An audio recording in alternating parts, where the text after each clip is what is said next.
CBD, short for cannabidiol, is a non-psychoactive compound in cannabis responsible for many of cannabis's medical benefits.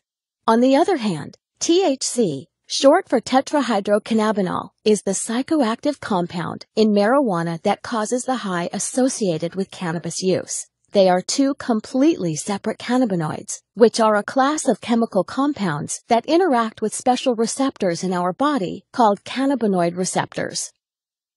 Dr. Sanjay Gupta, an American neurosurgeon and CNN's chief medical correspondent, changed his stance on the prohibition of cannabis while investigating its powerful therapeutic properties and witnessing CBD successfully treat Americans. He shocked mainstream America, saying, "We have been terribly and systematically misled for nearly 70 years in the United States, and I apologize for my role in that." Through Dr. Gupta's review of the history of cannabis, he found that it has been a legitimate medicine for at least 3,000 years.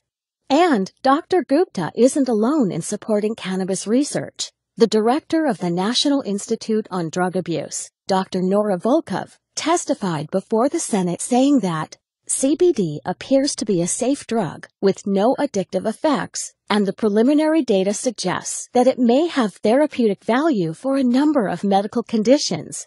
Research has shown that CBD can influence many conditions and bodily functions, including inflammation, neuropathic pain, autoimmune disease, energy regulation, metabolism, reproductive function, appetite, depression, anxiety, and even cancer.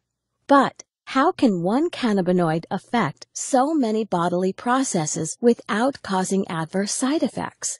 The answer lies in our biochemistry, the natural intelligence of the body. We have naturally occurring cannabinoid receptors all over our body that interact with CBD.